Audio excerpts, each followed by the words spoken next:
جادو کی علامات کیا ہیں، کس کو کیسے پتا چلے کہ جادو ہوا ہے یا نہیں؟ تو اس میں یہ ہے کہ انسان کی ان یوزول سی کنڈیشن ہو جاتی ہے، یعنی انسان اسی روٹین میں زندگی بسر کر رہا ہے، وہی صبح اٹھنا، کھانا پینا، روزمرہ کے معمولات، لیکن کسی چیز میں دل نہیں لگتا، طبیعت بیزار ہونے لگتی ہے. اور یہ نہیں کہ یہ ایک دن کے لیے، 2 دن کے لیے، کیونکہ ایسا تو ہر ایک کے ساتھ ہو ہی جاتا ہے. ایک لمبے عرصے کے لیے کیفیات تبدیل ہونے لگتی ہیں، سستی یا گھبراہٹ طاری ہو جاتی ہے، ذہنی انتشار یعنی کسی چیز پر کنسنٹریشن کا نہ رہنا، حد سے زیادہ چڑچڑا پن، بعض اوقات عبادات میں بالکل دل نہ لگنا، اور بغیر کسی ظاہری بیماری کے یا بغیر کسی ظاہری جسمانی بیماری کے انسان کے اندر بیماری کی کیفیت محسوس ہوتے رہنا. بعض اوقات ڈراؤنے خواب آتے ہیں، کبھی خون کے چھینٹے اور کچھ غیر معمولی قسم کی چیزیں گھروں میں دیکھی جاتی ہیں. بعض اوقات خاوند بیوی ایک دوسرے سے نفرت کرنے لگتے ہیں، ان میں جدائی تک ہو جاتی ہے.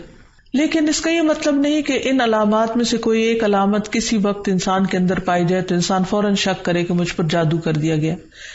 کیونکہ آج کل یہ وبا بھی بہت عام ہو چکی ہے کہ ہر دوسرا شخص اس وہم میں گرفتار ہے کہ اس پر کسی نے کچھ کر دیا ہے. یہ ضروری نہیں ہوتا کہ ہر وقت ایسی علامات کسی کے کچھ کیے سے ہی ہوں، کہ ویسے بھی انسان ہے، کبھی تھک جاتا ہے، کبھی غذا میں کوئی تبدیلی ہو جاتی ہے، کبھی ویسے بھی انسان کا دل اللہ کے ہاتھ میں ہے، جس طرف چاہے اس کو پھیر دے. تو انسان کی طبیعت میں ایک ملال سا اور ایک سستی، ایک بے چینی سی پائی جاتی ہے. تو ان سب چیزوں کا تعلق ضروری نہیں کہ جادو سے ہی ہو، لیکن اگر جادو ہو تو یہ علامات انسان میں دکھائی دیتی ہیں.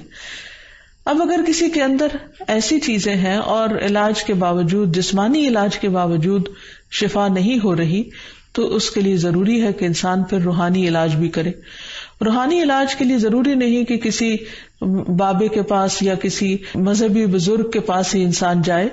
انسان خود بھی اللہ سبحانہ وتعالیٰ کا کلام پڑھ سکتا ہے اور پورے یقین اور ایمان کے ساتھ، اور اس سے انسان کو شفا ہو سکتی ہے، کیونکہ کسی انسان کے ہاتھ میں کوئی طاقت نہیں، اصل طاقت اللہ کے کلام میں ہے،